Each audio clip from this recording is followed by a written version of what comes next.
Bonjour Église de mes yeux, je suis très heureux de pouvoir partager ce dimanche avec vous. J'aurais préféré de loin d'être avec vous en chair et en os, mais pour l'instant, il faut faire avec les moyens que nous avons et par la grâce de Dieu, nous pouvons utiliser la technologie à bon escient pour continuer à proclamer sa parole au travers de ces vidéos. Merci infiniment au pasteur Carlos ainsi qu'à toute l'équipe pastorale et toute l'équipe des anciens ainsi les responsables pour le travail que vous faites à mes yeux et aussi particulièrement pour la confiance que vous m'accordez au travers de cette invitation. C'est avec beaucoup de joie et beaucoup d'humilité que je reçois cette invitation et j'espère que prochainement nous aurons l'occasion de nous voir en chair et en os. À l'occasion du dimanche de Pentecôte, votre pasteur m'a demandé de partager avec vous quelque chose concernant le Saint-Esprit. Et quand il m'a posé la question au départ, Alexis, est-ce que tu peux parler du Saint-Esprit? Je dis oui, bien sûr.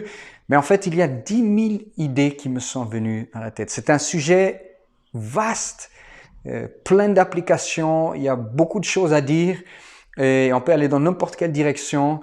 Mais il est évident qu'on ne peut pas couvrir l'ensemble de tout ce que ça comporte en une prédication de 20 à 30 minutes. Et oui, là, je suis en train de te rassurer, ça va durer entre 20 et 30 minutes.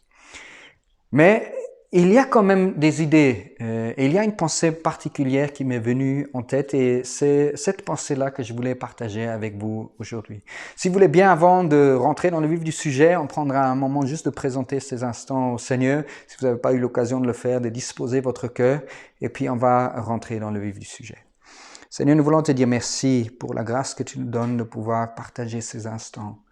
Merci Seigneur pour les moyens de la technologie et merci pour la possibilité que tu nous donnes de pouvoir quand même partager, Seigneur, cette parole qui nous transforme et qui nous change. Saint-Esprit, toi qui nous conduis dans toute la vérité, que tu puisses te révéler, Seigneur, au travers de ce temps à un cœur, montrer la beauté de Christ, Seigneur, attirer à toi et renforcer notre marche avec toi. Nous voulons, Seigneur, te soumettre tout cela entre tes saintes mains, que nos cœurs soient fertiles et que ta semence tombe sur une terre qui produit au centuple. Que la gloire revienne à toi seul, au nom de Jésus. Amen. Le Saint-Esprit, quel thème vaste, n'est-ce pas? Si je vous posais la question, qui est le Saint-Esprit ou qu'est-ce qu'est le Saint-Esprit, quelle sera votre réponse? C'est un thème qui est très important, mais souvent un thème pas tout à fait très bien compris. Et je crois une des premières incompréhensions concernant le Saint-Esprit, c'est la confusion entre une puissance et une personne. Pour beaucoup de personnes, lorsqu'on parle du Saint-Esprit, le premier concept qui nous vient en tête, il s'agit d'abord de la puissance de Dieu. Et je crois que une des raisons pour laquelle cette idée nous vient tout de suite en tête, c'est lorsque nous lisons dans l'Évangile et dans les Actes des Apôtres au premier chapitre, verset 8, il nous est dit que vous recevrez une puissance, le Saint-Esprit survenant sur vous, et vous serez mes témoins. Mais lorsqu'en fait on regarde vraiment le texte à l'origine grecque, c'est une circonstancielle de temps et non pas une apposition à la puissance. Donc, en d'autres termes, c'est pas vous recevrez une puissance, le Saint-Esprit, mais vous recevrez une puissance lorsque le Saint-Esprit viendra sur vous. Donc, c'est le Saint-Esprit qui amène la puissance, mais le Saint-Esprit n'est pas une puissance d'abord. Et cela est très important et a des implications très concrètes pour notre vie de tous les jours, parce qu'on ne peut pas cultiver une relation d'intimité avec une puissance. En revanche, on peut cultiver une relation d'intimité et de dépendance d'amitié avec une personne. Et c'est là où la doctrine du Saint-Esprit devient vraiment capitale à saisir, parce que si nous avons une conception erronée du Saint-Esprit, il nous sera difficile de réellement vivre pleinement en accord avec ce qu'il a prévu pour nous. Le Saint-Esprit est fondamental. Jésus dit, il est avantageux que je m'en aille. Parce que c'est en ce moment, je vais envoyer le Saint-Esprit. Et c'est un avantage que Jésus nous présente. Alors nous voulons regarder au travers de ce quelques moments ensemble, quelques aspects concernant le Saint-Esprit. Premièrement, on va s'intéresser à la doctrine du Saint-Esprit dans le contexte de la Trinité. Après, on va voir un passage en Luc 4, comment Jésus interagissait avec le Saint-Esprit. Et puis après, on va regarder quelques applications concrètes sur la manière dont nous pouvons appliquer cela et ce que nous pouvons mettre en pratique. La première des choses que je voulais vous proposer, c'est de revenir sur la conception fondamentale de la Trinité. La Trinité, c'est la doctrine fondamentale de la foi chrétienne et elle a été bien définie avec des termes très simples. Je vous propose la définition suivante. Nous croyons en un seul Dieu qui, depuis toute éternité, existe en trois personnes. Père, Fils et Saint-Esprit. Égal en nature, égal en gloire, mais distinct en relation. Nous voyons que dans l'Ancien Testament, cette réalité du Dieu unique, un seul Dieu, est clairement énoncée. Et lorsque nous arrivons au Nouveau Testament, nous voyons que nous avons une dynamique supplémentaire qui nous est révélée au travers du Fils qui est l'égal du Père et du Saint-Esprit qui a aussi tous les attributs du Père. Et c'est ainsi que nous comprenons au travers de l'histoire de l'Église et la manière dont la parole a été révélée que Dieu existe, oui, un seul Dieu en trois personnes, Père, Fils et Saint-Esprit. Et c'est intéressant de voir quand on regarde la terminologie concernant le credo, le symbole de Nicée, qui fait référence au Saint-Esprit. Le document nous dit ce suivant. Nous croyons dans le Saint-Esprit, le Seigneur qui donne la vie, qui procède du Père et du Fils et qui, avec le Père et le Fils, est adoré et glorifié. Et c'est par lui que les prophètes ont parlé. Donc nous réalisons vraiment ici que c'est une entité qui est tout à fait intégrale dans la Trinité. Une personne à part entière, elle n'est pas moins ou plus que les autres. Mais ils ont tous la même essence, les mêmes attributs et par conséquent ils méritent le même respect et la même gloire et la vénération, l'adoration. Et cela était vraiment important pour pouvoir poser ce fondement avant d'aller plus loin, parce que la première leçon que nous devons tirer, ou la première réalisation, que lorsque nous sommes en rapport avec le Saint-Esprit, il s'agit d'abord d'une personne et non pas d'une puissance. Alors après avoir apporté quelques clarifications concernant la nature de l'Esprit et la doctrine de la Trinité, je voudrais vous proposer la lecture dans l'évangile de Luc, au chapitre 4. Notre lecture, ça sera du 1er au 14e verset, mais nous allons concentrer notre effort d'interprétation sur le 1er ainsi que le 14e verset. Je vous propose d'écouter la lecture de ce récit. Jésus, rempli du Saint-Esprit, revint du Jourdain et il fut conduit par l'Esprit dans le désert, où il fut tenté par le diable pendant 40 jours. Il ne mangea rien durant ces jours-là, et après qu'ils furent écoulés, il eut faim. Le diable lui dit, « Si tu es fils de Dieu, ordonne à cette pierre qu'elle devienne du pain. » Jésus lui répondit, « Il est écrit, l'homme ne vivra pas de pain seulement. » Le diable l'ayant élevé, lui montra en un instant tous les royaumes de la terre, et lui dit, « Je te donnerai toute cette puissance et la gloire de ces royaumes, car elle m'a été donnée, et je la donne à qui je veux. Si donc tu m'adores, elle sera toute à toi. » Jésus lui répondit, « Il est écrit, tu adoreras le Seigneur ton Dieu, et tu le serviras lui seul. » Le diable le conduisit encore à Jérusalem, le plaça sur le haut du temple, et lui dit, « Si tu es fils de Dieu, jette-toi d'ici en bas, car il est écrit, il donnera des ordres à ses anges à ton sujet, afin qu'ils te gardent, et ils te porteront sur les mains, de peur que ton pied ne heurte contre une pierre. » Jésus lui répondit, « Il est dit, tu ne tenteras point le Seigneur ton Dieu. » Après l'avoir tenté de toutes ses manières, le diable s'éloigna de lui jusqu'à un moment favorable. Jésus, revêtu de la puissance de l'Esprit, retourna en Galilée et sa renommée se répandit dans tout le pays d'alentour. Il enseignait dans les synagogues et il était glorifié par tous. Voilà, après avoir écouté ce merveilleux récit de la tentation de Jésus, je voudrais relever quelque chose de très important dans le premier verset. Nous nous rendons compte que Jésus, après avoir été baptisé par Jean dans le Jourdain, il est conduit par l'Esprit dans le désert. Et un détail qui, pour le lecteur de la Bible, ne peut pas nous échapper, nous précise que Jésus était rempli de l'Esprit. Alors, rempli de l'Esprit, tout de suite après son baptême, il rentre dans le désert, il est conduit par l'Esprit dans le désert, et il passe 40 jours et il est tenté pendant cette période-là, et nous voyons les différentes tentations auxquelles fait face notre Seigneur.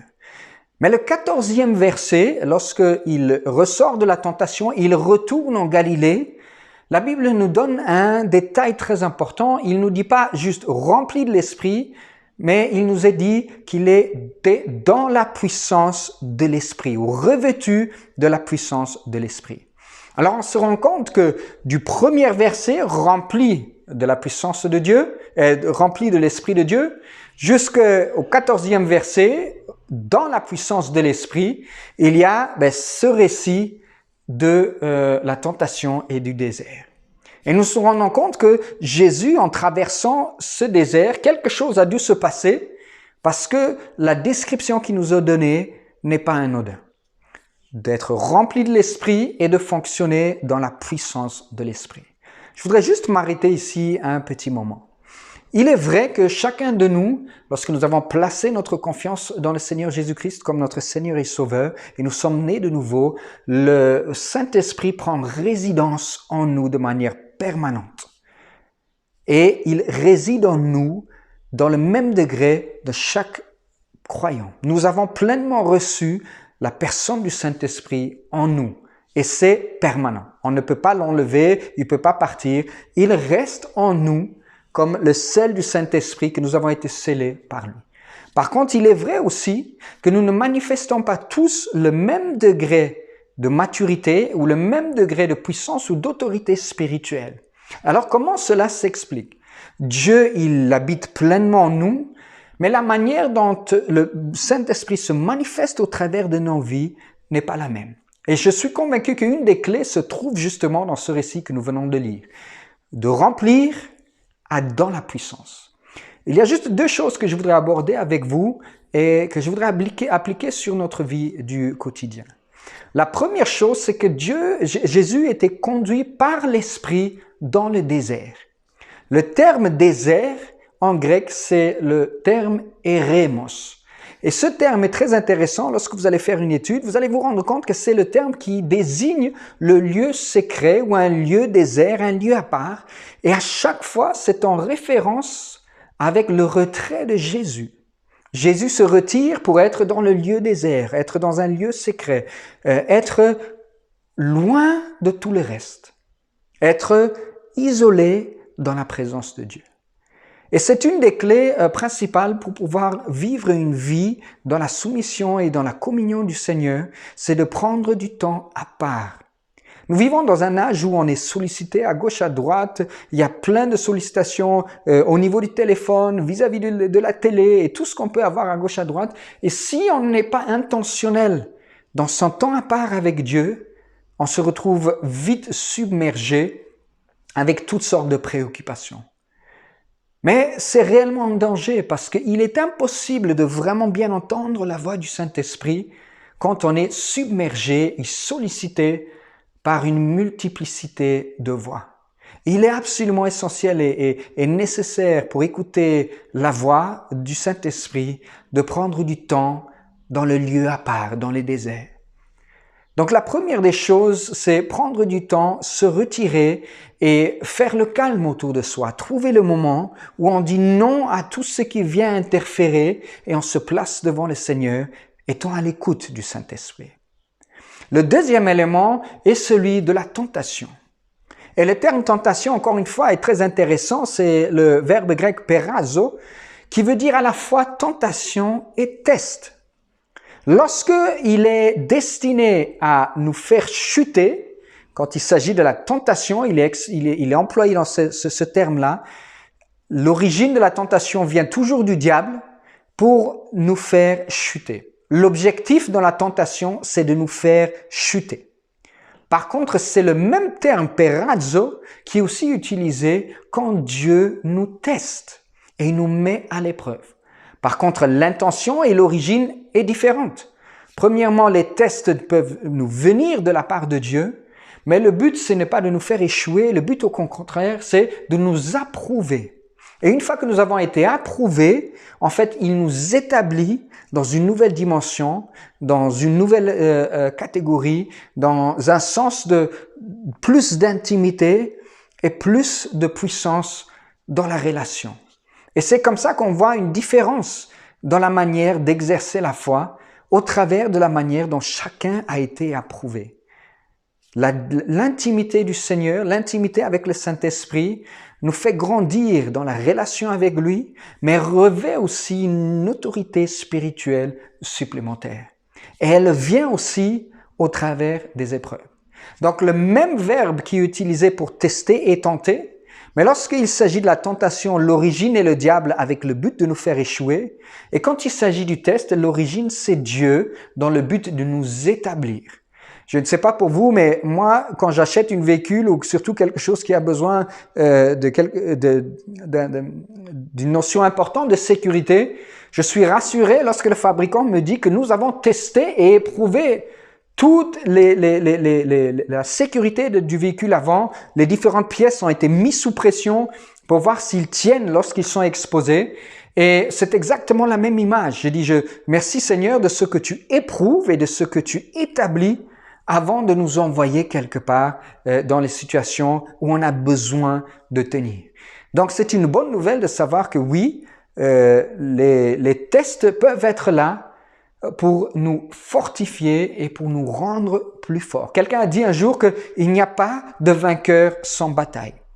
Et comme vous le savez, la vie est faite de batailles, mais c'est notre attitude qui va déterminer si on va en sortir vainqueur ou non.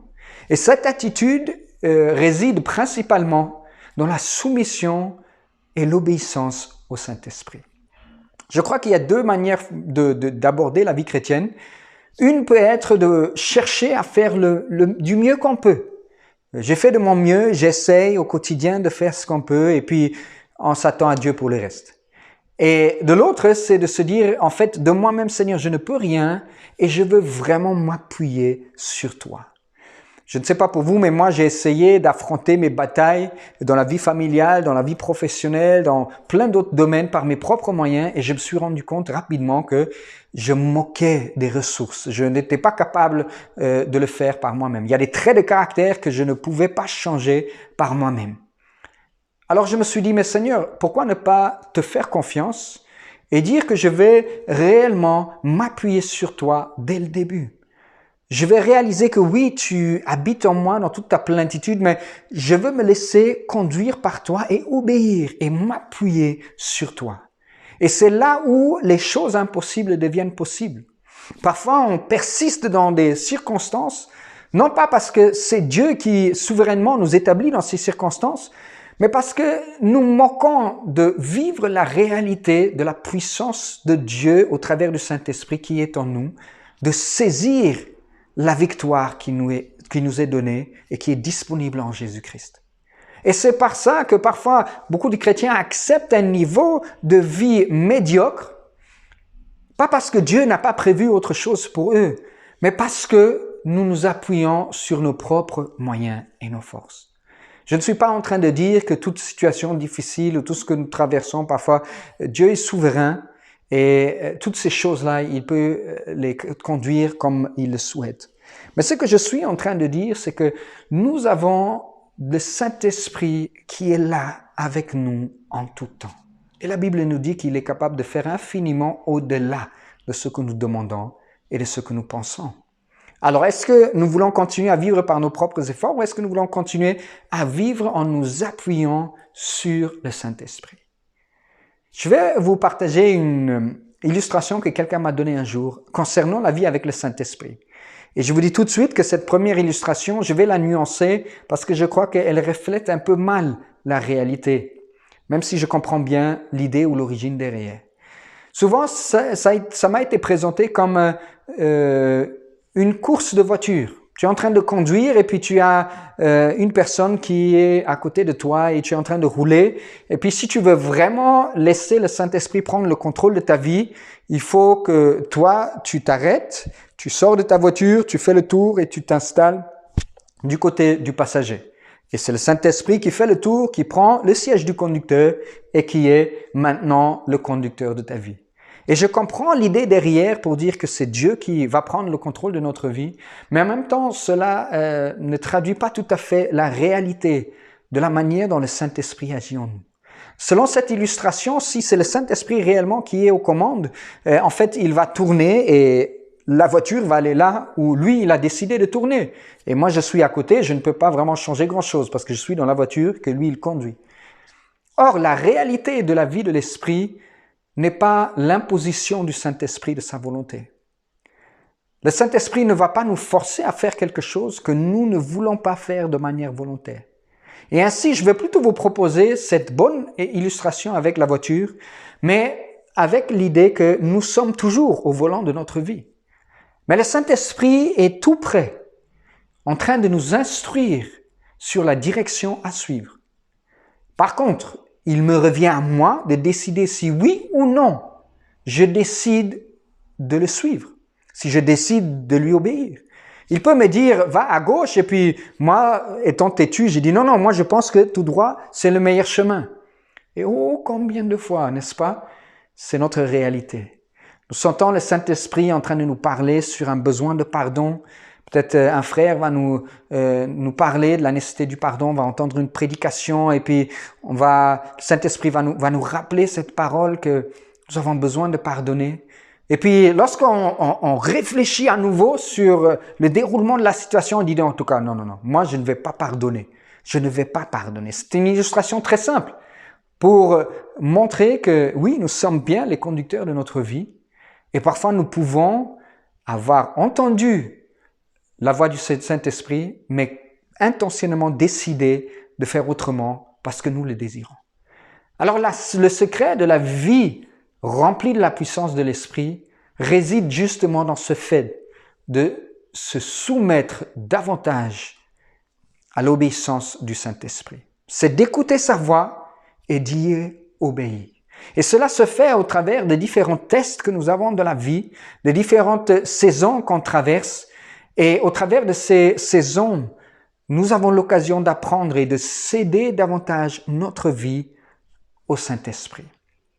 Et c'est ce que je veux vraiment nous encourager tous dans ce temps peut-être de difficultés que nous traversons, la sécurité par rapport à l'emploi, les difficultés liées au déconfinement progressif et tout ce qui est en train de faire, de dire, Seigneur, je veux voir dans ces difficultés, non pas quelque chose pour me faire tomber, mais quelque chose par lequel je passe pour être établi. Établi pour une nouvelle dimension d'intimité avec toi, établi pour une nouvelle saison dans ma vie, mais d'avoir été éprouvé véritablement. Peut-être certains d'entre vous, vous êtes célibataires et vous priez depuis des années et vous dites le mari ou la femme ne vient pas. Mais peut-être que le Saint-Esprit est en train de préparer une saison dans laquelle il veut vous changer, vous transformer, mettre quelque chose en ordre pour que lorsque la personne est prête, vous soyez aussi prêt.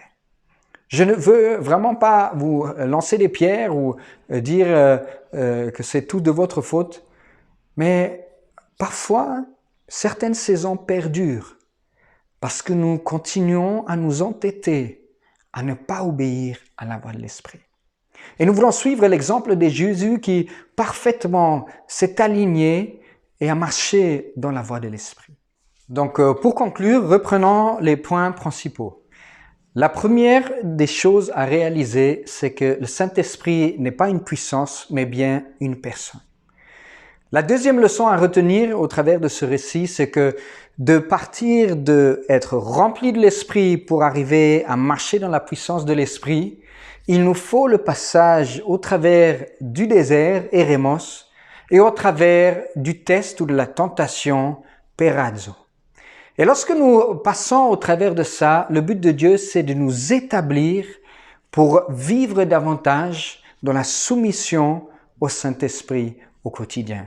Ainsi, nous ne vivrons pas notre vie chrétienne par nos propres moyens ou notre propre force, mais nous vivrons notre vie chrétienne selon le plan de Dieu, branché à la ressource divine qui nous donne la capacité de vivre bien au-delà du naturel, mais dans le surnaturel de Dieu.